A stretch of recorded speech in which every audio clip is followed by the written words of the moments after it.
तो चलिए बच्चों, आप लोगों ने माय मदर का पहला पैराग्राफ पढ़ा। अब चलते हैं हम लोग दूसरे पैराग्राफ की ओर गए। ठीक है, तो कहते हैं कि when pain and sickness made me cry, who gazed upon my heavy eye and wept for fear and that I should die, my mother। क्या गजब की बात कही है हमारे साहिबा एन टेलर ने। कहती है कि when pain and sickness made me cry and gazed मतलब क्या होता है बच्चों? gazed मतलब होता है निहारना। क्या होता है?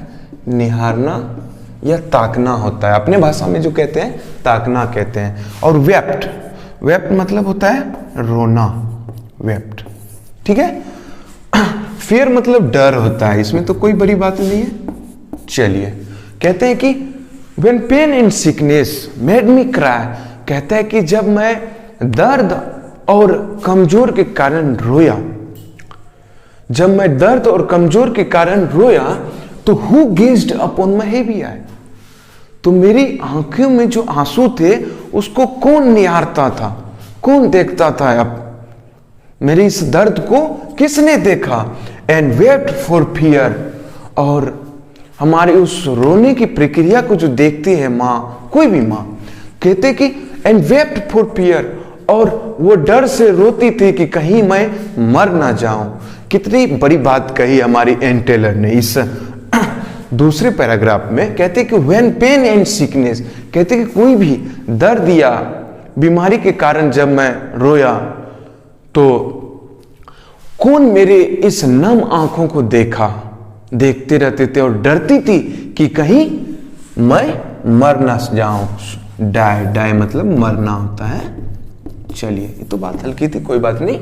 अब कहते हैं कि माय मदर, मेरी माँ। तो बच्चे अपनी माँ की विशेषता, अपनी माँ के बारे में कहती है, अपने माँ को सर्वोच्च रखते हुए। अब चलते हैं एन टेलर्स की तीसरे पैराग्राफ की ओर, तीसरे स्टेंजा की ओर। कहते हैं कि who ran to help me when I fell, fail मतलब गिरना होता है।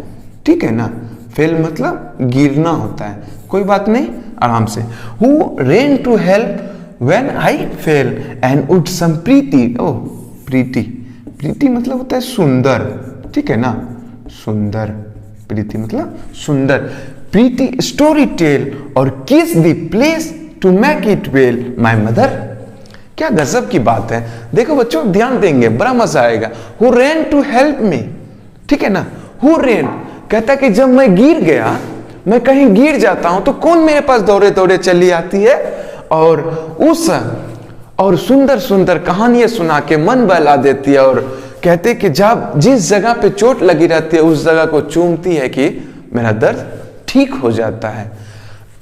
और कौन है वो?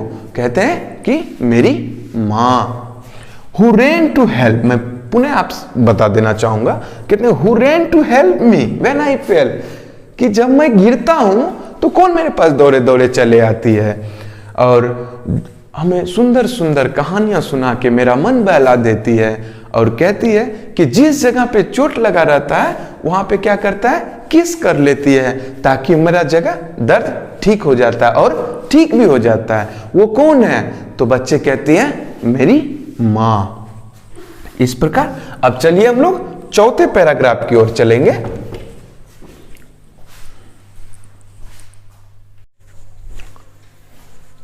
तो बच्चों, आप लोगों ने पहले स्टेंजा पढ़ा, दूसरा स्टेंजा पढ़ा, तीसरा स्टेंजा पढ़ा। अब हम लोग चौथे स्टेंजे की ओर चलते हैं। तो इसी प्रकार हम लोग पढ़ेंगे कि कहते हैं कि चौथे स्टेंजा में एन टेलर्स क्या कहना चाहती है। कहते हैं कि and can I ever cease to be affectionate. देखिए बाबू, एफेक्शनेट मतलब होता है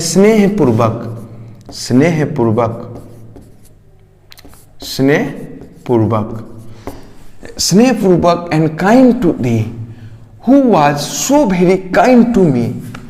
कितनी बड़ी बात कही हमारी एन टेलर ने छोटे से पोएम में, लेकिन बात बड़ी गजब की कही है। कही कि and can I ever cease to, चीज मतलब बंद होना होता है या किसी भी चीज का समाप्त होना या किसी भी चीज का रुकना होता है। अफेक्शन का मतलब स्नेहपूर्वक, and kind to thee who was so very kind to मी।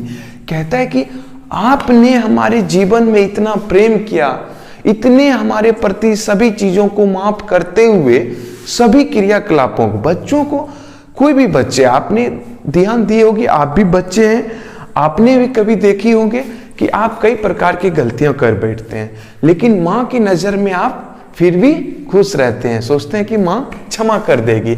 तो कहते हैं oh know the thought, thought मतलब सोचना होता है, विचार होता है, ठीक है ना। I can not bear, bear मतलब सहना होता है, सहना या किसी भी चीज को अपने ऊपर लेना कहते हैं bear. And if God please my life to spare, क्या गजब बात कही है, लाइफ टू स्पेयर, बचना। I hope I shall reward the care, reward, reward मतलब क्या होता है ना, रिवार्ड मतलब बच्चों होता है कि किसी भी चीज को आप कोई भी क्रिया करते, कोई भी प्रकार के काम करते हैं तो आपको पुरस्कृत किया जाता है। आप कभी कोई भी क्रिकेट खेले होंगे या किसी भी प्रकार के खेल खेले होंगे तो उसमें आप जीतते हैं तो आपको प्राइज दिया जाता है ना, तो उसी को कहते हैं रिवार्ड, मतलब पुरस्कृत किसी भी क्षेत्र में, किसी भी फील्ड में, ठीक है ना। तो अपने भाषा में कहते हैं ना इनाम, हम लोग जो कहते हैं इनाम कहते हैं। माय मदर, कहते हैं कि माँ, मेरी माँ, हे प्रभु, दोनों में कहे जाते हैं कि मैं आपके इस दयालुपन को कभी भी, कहता है कि भगवान की कृपा से अगर मेरा थोड़ा सा भी जीवन रहा तो मैं आपके इस कर्ज को मैं जीवन में कभी भी ऐसे जाने नहीं दूंगा। आपके इस कर्ज को, मां के कर्ज को मैं अवश्य ही चुका के ही छोड़ूंगा। कही जाती है कि बच्चे जो इतनी सुंदर बातें कही है एक बच्चों और मां के प्रेम की वर्णन करते हुए, कहते बच्चे कहते हैं कि दोनों ही स्टेंजा में, दोनों पैराग्राफ में वही बात है। And can I ever see, मैं कभी भी आपके इस दयालुपन को और आपके इस प्रेम को हमारे प्रति, जो कि जीवन में किसी प्रकार की कभी कष्ट नहीं। आपने पैराग्राफ 3 में 4 में पढ़ा कि कितने छोटे छोटे दर्द को भी मां कैसे ठीक कर देती है। तो वही बातें कहती है कि मैं अगर हमारे जीवन में अगर तनिक सा भी मुझे जीवन का प्राप्ति हुआ, मैं तो जरूर मैं अपने मां का कर्ज का जरूर मूल्य अदा करूंगा। कितनी बड़ी बात कही है।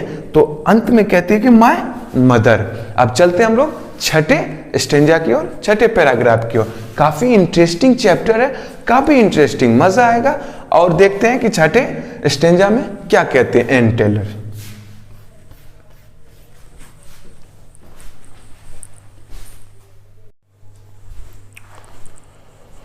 तो बच्चों, आप लोगों ने पढ़ा इस माय मदर का ये अंतिम पैराग्राफ है। इससे पहले आपने पढ़ा कि बच्चों और माँ का कितना प्रेम होता है, कितने अपने बच्चे अपने माँ को किस रूप में देखते हैं और क्या दायरा देते हैं, कितनी बड़ी इज्जत के साथ कहते हैं कि माँ मेरे लिए सब कुछ है। और कहते हैं कि व्हेन थो art old fever and grey, fever मतलब होता है कमजोर, ठीक है ना, दुर्बल जिसे कहते हैं, कमजोर, ठीक है ना, कमजोर, कमजोर। My healthy arms I shall be stay and I will soothe the pain away my mother.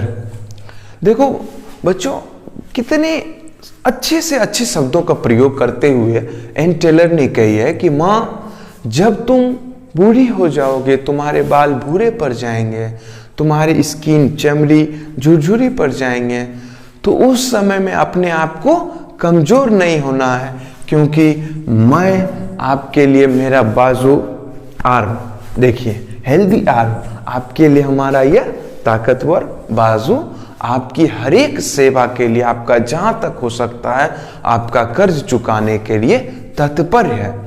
इस प्रकार आप सबों ने, इसका मतलब होता है शुद्धि मतलब बंद करना, बंद करना, शुद्धि मतलब बंद करना।